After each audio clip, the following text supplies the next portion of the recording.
नमस्कार, मी प्रियंका स्वरसाज किचनमध्ये तुमचं स्वागत आहे।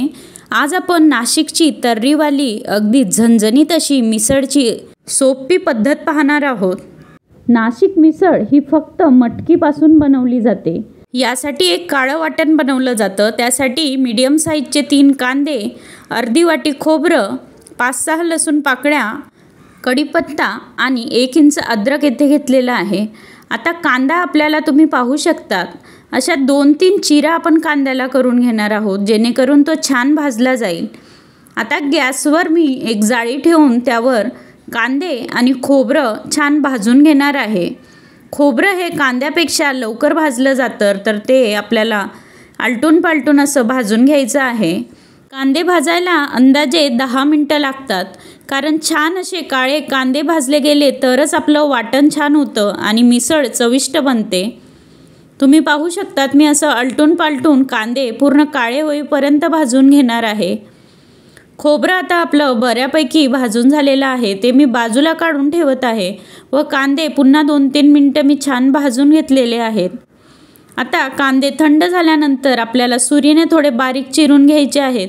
खोबरंसुद्धा मी बारीक तुकडे करून घेतले आहेत।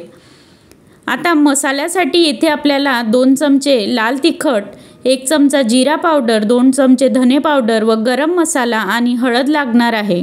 वाटणासाठीचं सर्व सामान आता मिक्सरच्या भांड्यात घालून आपल्याला कमीत कमी पाण्यात अगदी बारीक दळून घ्यायचं आहे।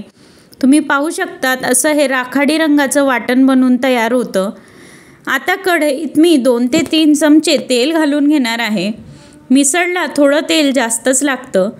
त्यावर आपल्याला तेल गरम झाल्यावर वाटण घालून घ्यायचं आहे व हे वाटण आपल्याला अगदी छान तेल सुटेपर्यंत परतवून घ्यायचं आहे। यात आता मी काढून ठेवलेला मसाला म्हणजेच काश्मीरी लाल तिखट आणि बाकीचे सर्व मसाले मी याच्यात आता घालून घेणार आहे। हे देखील वाटणात आपल्याला एकजीव करून घ्यायचं आहे। गॅस फ्लेम या ठिकाणी मीडियम मी ठेवलेली आहे। हे देखील शिजवून घ्यायला पुढचे 10 मिनिटं लागतात। यात मी थोडंसं गरम पाणी घालून घेतलेलं आहे। 5-7 मिनिटानंतर तुम्ही पाहू शकतात असे मसाल्यात बुडबुडे तयार होत आहेत व तेल देखील वर येत आहे। पुन्हा याला थोडंसं आपण शिजवून घेणार आहोत। येथे मी पाव किलो आता मटकी घेतलेली आहे। मोड आलेली ही मटकी आहे।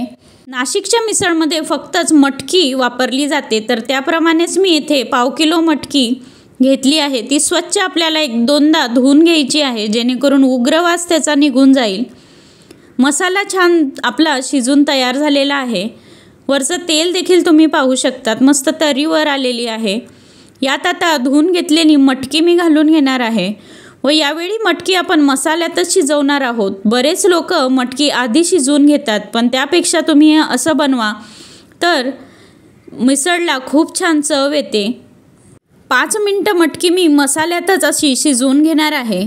नाशिक मिसळ ही खूप झणझणीत अशी असते, त्यामुळे त्या मिसळसोबत खायला थंडगार ताक दिलं जातं किंवा जलेबी देखील बऱ्याच ठिकाणी दिली जाते। तुम्ही पहा आता आपली मटकी मसाल्यात छान शिजत आहे। यानंतर यात आता आपल्याला 1 ते 1.5 ग्लास अगदी गरम पाणी ओतून घ्यायचं आहे, जेणेकरून तेल लगेचच वर येईल व आपली तर्री छान बनेल। चवीनुसार मीठ यात आपण घालून घेणार आहोत व अगदी बारीक चिरून घेतलेला कोथिंबीर मी आता यावर घालून घेत आहे व पुढचे पुन्हा 5 ते 7 मिनिटं आपण याला छान उकळवून घेणार आहोत, जेणेकरून मटकीसुद्धा छान शिजेल। 5 मिनिटानंतर अगदी छान उकळी आता आपल्या मिसळला आलेली आहे। आपण आता मटकी चेक करून बघूया। मटकी चमच्यावर घेऊन एक दाणा तुम्ही हाताने असा प्रेस करून घेऊ शकतात। हे पहा मटकीसुद्धा छान शिजलेली आहे, म्हणजेच आपली मिसळ आता तयार आहे। तिला आपण आता सर्व करून घेऊया। बारीक चिरलेला कांदा, लिंबाची फोड आणि रस्सेदार तर्रीवाली आपली नाशिक मिसळ। सर्व करताना आधी मटकी टाका व त्यानंतर 2 चमचे तर्री वरून वाढा। त्यावर तुमच्या आवडीचं कोणतंही फरसाण घाला व त्यासोबत अगदी मऊ लुसलुशीत असे पाव यासोबत सर्व करा। कशी वाटली मला कमेंटमधून कळवा। स्वरसाजला सबस्क्राईब करायला विसरू नका। रेसिपी पाहत रहा। धन्यवाद।